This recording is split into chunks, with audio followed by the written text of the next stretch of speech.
si je vous disais que nous avions déjà vu ce qu'il se passe au chapitre 945 de One Piece? C'était il y a 20 ans, le 13 décembre 1999, pour le chapitre 116, Sanji avait déjà affronté un T-Rex et Luffy avait déjà fait la rencontre d'un Brachiosaure et sauvé même par un géant. 829 chapitres plus tard, l'histoire se répète. Bonjour tout le monde et bonjour Kamaltero. Et bonjour Kitaro. Et bienvenue Yokozo Minasana Jurassic Park. Chapitre 945 de One Piece sorti de nulle part. Personne ne s'attendait à un tel chapitre de One Piece. Personne ne s'attendait à un Brachiosaure. Est-ce que vous vous attendiez à un Brachiosaure? Je ne crois pas, non. Chapitre 945 de One Piece, vraiment fantastique puisqu'il nous plonge directement in medias res comme ça dans les intrigues qu'on voulait absolument voir. C'est-à-dire que ce soit sur la place de la capitale directement avec Zoro & Co ou bien directement dans la prison avec Olin. Franchement, c'était vraiment fantastique, un chapitre exceptionnel. Merci d'avoir tous suivi cette vidéo. C'était nul. Personnellement, j'avais vraiment peur qu'Oda fasse baisser la pression avec le chapitre 944 qui avait installé une tension monstre. Et non, pas du tout. En fait, le chapitre 945, c'est le 944, mais en mieux. Et on va en parler avec quoi, les amis? Le chaos de Wano Kuni qui débute. Enfin, il est là. Et surtout, il y a vraiment là-dedans des duels qui se dessinent. Il y a des trucs qui racontent énormément de choses. Et on va en parler. On va en profiter pour mettre à jour une énorme théorie turfuesque du cataclysme qu'on le disait depuis le début de l'arc de Wano Kuni et qui ici commence vraiment à s'affirmer sur El Famoso Kyoshiro. Je pense que... En deuxième partie, on va bien sûr parler de Big Mom qui arrive à Udon et on va vous dire pourquoi Big Mom est l'empereur le mieux écrit du manga pour le moment, pour ensuite finir avec en troisième partie le secret d'Achura Doji. Qu'est-ce qu'il a envie de présenter à Kinemon et Inuarashi? On en parle tout de suite.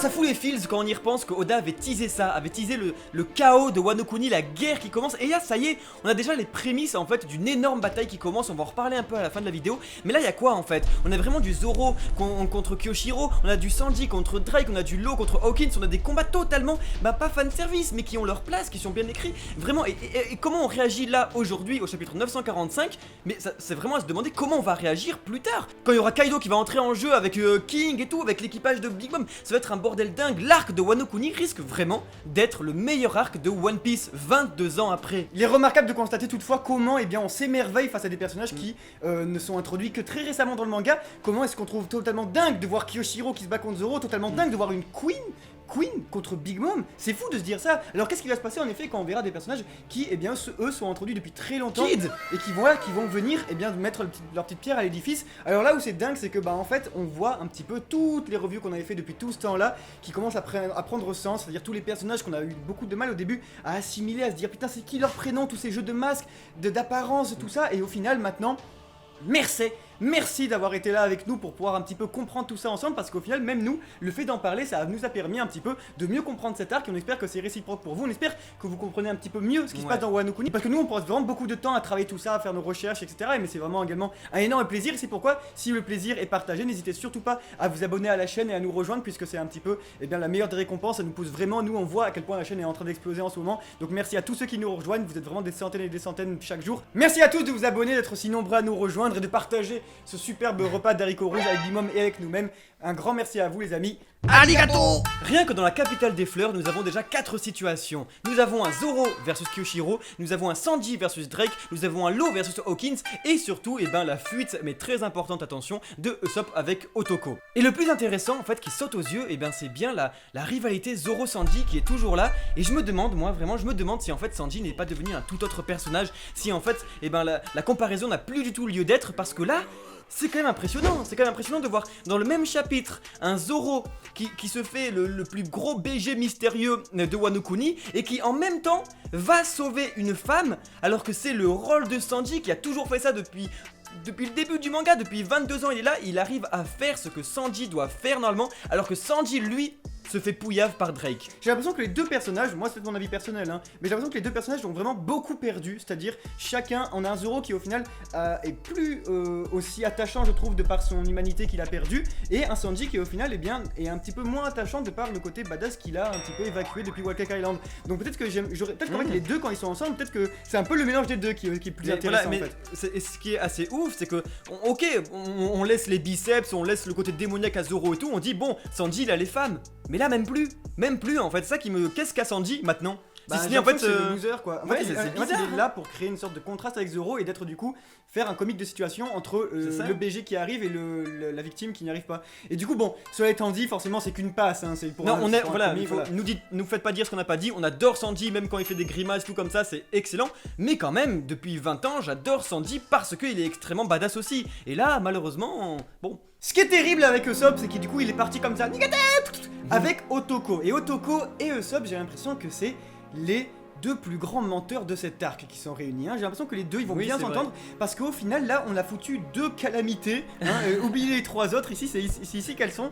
Parce qu'on a vraiment du coup un Usopp qui a menti à Otoko, qui pense avoir menti à Otoko, et au final qui même lui a menti tout simplement parce qu'il n'était pas au courant. Je pense qu'il y a un bon quiproquo qui va pouvoir se créer, mais le plus important là-dedans c'est qu'il y a deux théories pour Usopp qui se valident et qui peuvent vraiment être ultra stylées. C'est... La première, rien que d'y penser, c'est les voilà. énormes frissons. Il n'y a pas beaucoup de chance, mais c'est les frissons, mais on a l'impression que c'est la seule fois qu'on a une telle ouverture, vraiment la petite fenêtre pour ça. Du coup, on est obligé de le dire, même si vraiment il y a 1% de chance. C'est que Usopp ne revienne plus de tout cet arc, puisqu'en réalité, eh bien, il y a un autre homme qui va venir, un homme que ça fait vraiment extrêmement longtemps. Il va appeler son ami. Je pense qu'il va appeler son ami parce que la situation est dramatique et vu ce qui se passe avec les ninjas, vu ce qui se passe avec les samouraïs, avec les T-Rex, je pense qu'il y a... Voilà, je pense que sur le toit de Wano Kuni va apparaître Sogeking, l'homme le plus puissant de tout One Piece. Il va arriver comme ça et puis sauver le Dream. Je sais pas, voilà, en tout cas c'est juste... En fait ce serait juste mais un pur délire de fanboy de voir un Sogeking en Wano Kuni, en énorme yukata comme ça, ce serait... Mais vous me verrez pleurer IRL, mais vraiment direct en réaction live. Mais voilà, c'est franchement de tout ce qu'on a jamais dit sur cette chaîne, voilà, c'est vraiment le très gros fanservice, vous l'entendez. La seconde hypothèse concernant Usopp fait beaucoup moins rire les mouettes en fait, et bien c'est un peu le foreshadowing que crée Oda autour de la torture et des révélations, et surtout que Usopp pourrait craquer s'il se fait capturer. Et on a vu le chef des ninjas, et bien que dans ce même chapitre là dit oui il faudrait juste que je chope un Mugiwara, comme ça bam au bout de quelques heures de torture il va craquer. Et c'est exactement là, le discours qu'a eu Usopp à Nami quelques chapitres plus tôt, pendant le calme avant la tempête, où ils disent oh putain j'espère vraiment pas que je vais me faire choper parce que moi je vous dis je balance tout. Donc voilà, est-ce que... Mais Nami qui dirait quand même non tu ferais pas ça et voilà, tout ça. et d'ailleurs ce serait hyper beau quand même d'avoir quand même un Usopp qui serait capturé, mais par contre qui ne crache mais rien du tout. C'est vrai que ça c'est d'autant plus probable qu'un Sogeking, et c'est ça qui fait un peu les feels, c'est que imaginez juste, hein, moi je le rappelle juste, ce moment d'épicness absolu de la marche vers la Frankie House, et imaginez juste un Usopp qui est capturé, qui se fait torturer pour avoir des informations. Luffy attend pas une seconde. Et on notera quand même qu'il a toujours sa grenouille depuis le chapitre 909 sur la tête, je trouve ça adorable. Le petit détail que Koda rajoute, tu sais pas pourquoi, mais il a toujours cette petite grenouille. Duel aussi très attendu, c'est bien Law versus Hawkins, qui d'ailleurs, on va pas se le cacher, fait un énorme coup de en fait, parce que ici, bon, beaucoup sont là en mode ouah, c'est vraiment un salaud Hawkins, comment il se bat et tout, c'est sa manière de se battre et tout, ce personnage est monstrueusement stylé, je trouve hyper intéressant, c'est la première fois de tout le manga qu'on le voit sourire, et ça ne veut pas rien dire, vraiment c'est hyper intéressant ce personnage, et franchement je me demande parce que là il met à mal l'eau, parce que voilà c'est vraiment attention je touche au tien, tu ne peux pas me vaincre, mais il parle quand même ici au chirurgien de la mort, est-ce qu'il va pas y avoir un scalpel, est-ce qu'il va pas y avoir une chirurgie, est-ce qu'il va pas réussir à sortir un peu ses poupées vaudou, ou bien mettre un cœur, intervertir la personnalité. Malheureusement pour Hawkins, je pense qu'il ne le sait pas encore, mais Law risque fort d'être son némésis en fait. Hawkins il est fantastique parce que oui, il sait se battre clairement, il est là en mode tu me battras pas, c'est le mec on le rappelle qui était là avec ses cartes et qui disait combien les gens ont de pourcentage de chance de survie. Alors là je pense que quand il dit tu me battras pas, je pense que Law a de très mauvaises stats.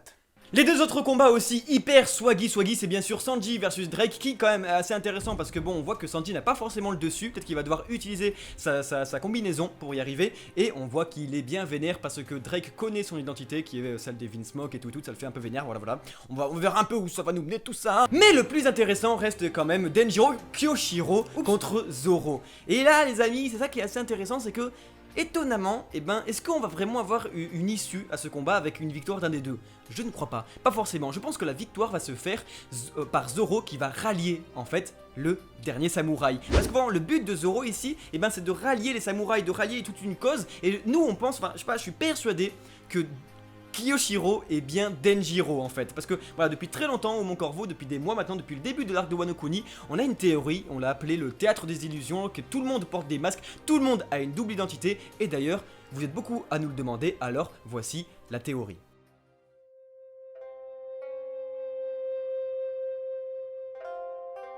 Cela va faire 1 an que nous soutenons cette idée, la voici. Oda a construit son arc de Wano Kuni d'une façon encore jamais faite. Tout personnage porte en réalité un masque et donc une double identité. Comme de véritables comédiens, Wano Kuni s'ouvrant même comme une pièce de kabuki, théâtre traditionnel japonais, d'où le nom que nous avons donné à cette théorie, le théâtre des illusions. Tout commença avec le premier plot twist, Kinemon, qui n'est pas le père de Momonosuke, mais bien son serviteur, et donc le premier personnage de Wano Kuni à présenter une double identité. Puis, Shentomaru s'avéra être Ashura Doji, pareil pour Komurasaki, Iori, Papifleury, Yogoro, Tonoyasu, Yasue Shimotsuki, et enfin Kamadzu, Killer, preuve même que les personnages portent réellement un masque, comme Komurasaki avec le Kitsune, ou encore Itetsu avec le Tengu, et Lo avec sa corbeille, ou encore même Sanji avec Osaba Mask. En notant d'ailleurs que tous les Mugiwara sont sur l'île incognito, chacun ayant une nouvelle vie depuis des semaines. Franosuke, Luffy Taro, Zorojuro, tous jouent un rôle. C'est pourquoi depuis des mois nous sommes sûrs au Mont Corvo qu'il s'agit ici de la ligne directive d'Oda pour cet arc, le rendant à la fois tellement fascinant mais aussi complexe. Nous sommes donc persuadés alors que, à l'instar de tous ces personnages qui nous ont déjà été présentés 2 fois chacun, Kawamatsu ne peut pas être un kappa, mais bien un minx qui porte un masque de kappa. Comme Kyoshiro n'est pas foncièrement méchant, mais en réalité Denjiro le dernier fourreau rouge, et enfin Otoko qui doit être Ushimitsu, le voleur. Otoko signifiant homme ou garçon en japonais, dormant le jour et volant la nuit. Elle est le profil type. Reste donc à savoir si Oda nous donne raison ou pas dans le futur de Wano Kuni.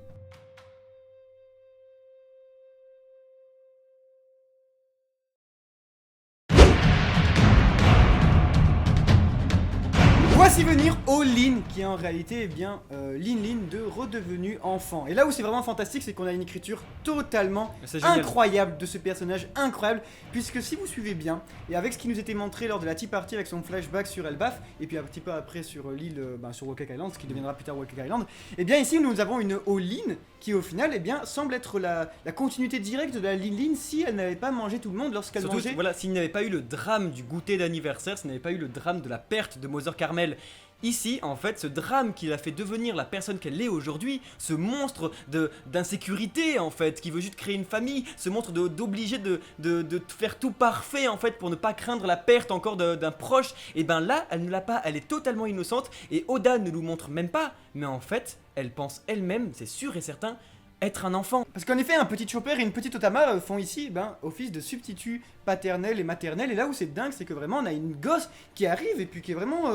y a les haricots, Chopper, on mange. C'est vraiment ça, et c'est totalement dingue de voir une brute comme ça, et du coup ça permet de créer des troubles post-traumatiques intenses chez les lecteurs.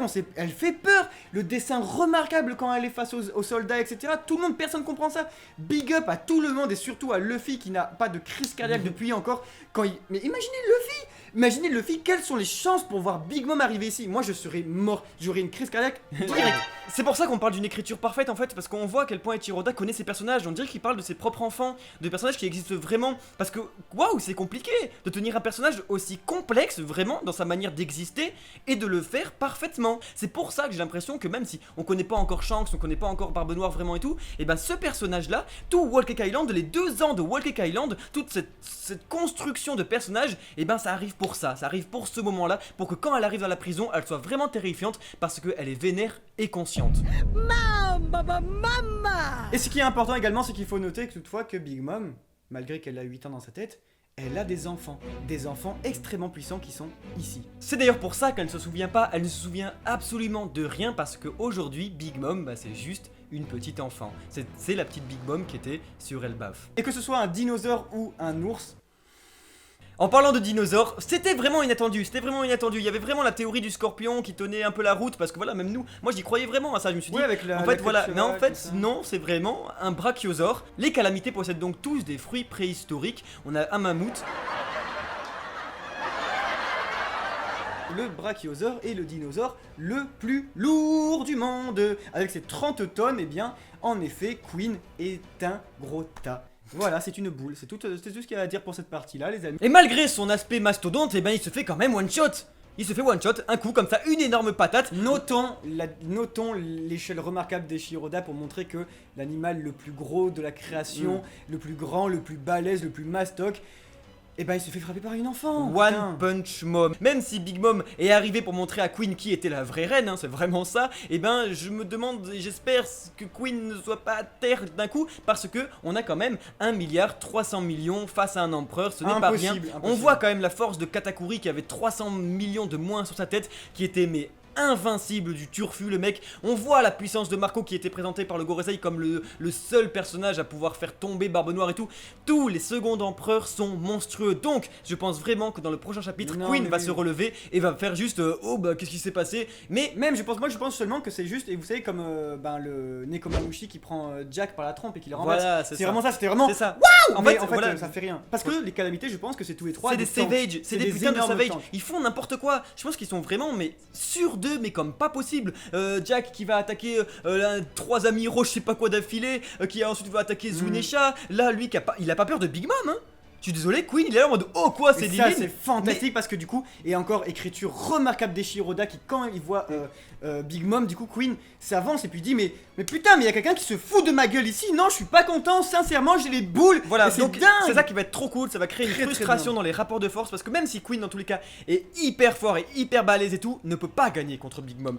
Donc, moi, je veux voir qu'une seule chose, je veux voir Queen s'effondrer sur le sol face à King Kong Mama. Alors aussi, il faut pas oublier que le plan de Luffy avec Yogoro le Fleuri était bien de libérer tous les chefs Yakuza des prisons, de toutes les cellules, de toutes les parties de la prison de Don, et surtout Kawamatsu qui est toujours enfermé. Alors est-ce que Big Mom va un peu aider là-dedans? Qu'est-ce qui va se passer? Et que surtout Oda maintienne le chaos dans Wano.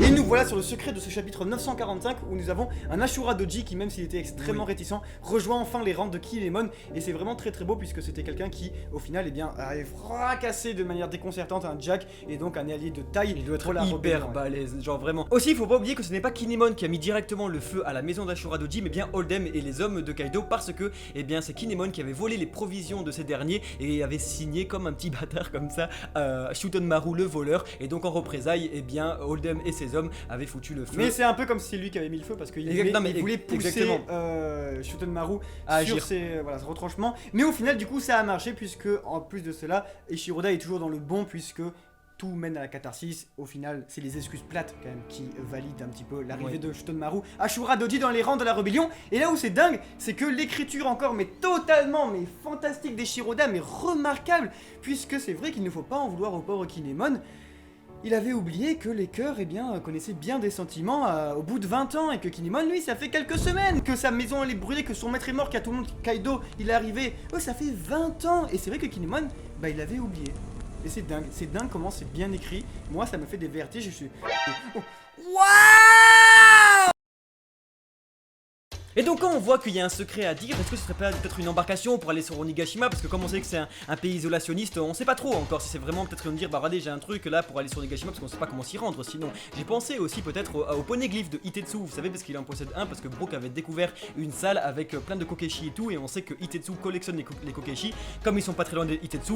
Bref, c'est un peu chelou, on sait pas trop et tout, mais le plus intéressant c'est que c'est Kinemon et Inuarashi qui rencontrent Ashura Doji. Et là je me suis dit mais en fait c'est vrai quand est-ce qu'il arrive Nekomamushi? Et en fait Nekomamushi il va forcément arriver avec Marco. Mais là je me suis dit mais si Marco arrive, il y en a un qui le recherche aussi, mais c'est Weeble. Et si Weeble arrive sur Wano Kuni, mais c'est qui recherche Weeble déjà? Mais c'est la marine. Et si la marine arrive, c'est le gouvernement qui va aussi se ramener. En fait, Oda il est vraiment en train de créer l'énorme bataille de One Piece. Et je pense que ça va être grandiose. Et ça me rappelle, j'étais encore au lycée en fait, et je lisais des interviews de Tiro Oda après Marineford qui disait mais wesh en 2011-2012 comment ça se fait que les gens, genre vous pétez les plombs pour Marineford, mais la fin de mon manga ça va pas être ça en fait. Et il avait dit lui-même, il avait dit que ça allait être de la taille du Seigneur des Anneaux, des batailles épiques dans le ciel, sur la terre, dans la mer, avec deux grandes armées qui vont se rencontrer, qui vont se foutre sur la gueule et tout. Et là ça y est, on peut avoir marine, pirate, ninja, samouraï, tout ce que tu veux, dinosaures. On a tout, on va avoir des créatures, franchement, ça risque d'être du jamais vu. Mais non, mais tout manga confondu, une bataille immense avec tout et n'importe quoi, ça va être le feu. Je suis en frisson rien que d'y penser. Merci à tous d'avoir suivi cette réaction live, pas du tout. Merci à tous d'avoir suivi cette analyse du chapitre 945 de One Piece qui était vraiment incroyable et qui donne vraiment envie de voir le 946, mais genre direct. Mais Ça sera dans 2 semaines, quelle semaine incroyable. Mais voilà, là où c'est top, c'est que je pense que One Piece et Wano Kuni surtout est sur la très bonne pente comme ça. C'est la remontada, le fameux remontada de Wano qui, je pense, va clore très bientôt et prochainement le second acte de l'arc. Et d'ici là, les amis, j'espère beaucoup que vous avez apprécié cette petite vidéo. Si c'est le cas également, eh bien, n'hésitez pas à vous abonner puisque ça nous encourage énormément et ça nous donne surtout envie de pouvoir vous faire de bien meilleures reviews encore à l'avenir. Voilà, c'est vraiment le top des cadeaux que vous pouvez essayer de nous faire. Et si encore vous avez envie de parler de One Piece mais que nos vidéos ne vous suffisent pas, eh bien, rencontrez-nous directement pour le One Piece Mon Corvo Summer Tour qui arrive dès le 3 juillet. Ça arrive pour la première semaine de juillet. On vous fait un putain de Summer Tour des familles de l'été des cigales. Puisque le 3 juillet, vous nous retrouverez directement à Mangarake, directement pour une petite après-midi 14h-18h remplie de résine avec plein de cadeaux qu'on pourra vous offrir. Et puis El Famoso Japan Expo, où vous êtes conviés à nous rencontrer le 6 et 7, le samedi du 6 et 7 juillet, pour parler de One Piece, de Katakuri et de Moscato. Sur ce les amis, j'espère que vous avez bien apprécié cette vidéo. Merci beaucoup, on se dit à très bientôt mon corps. C'était Kamaltero. Et c'était Kitaro. Ciao, Ciao, ciao.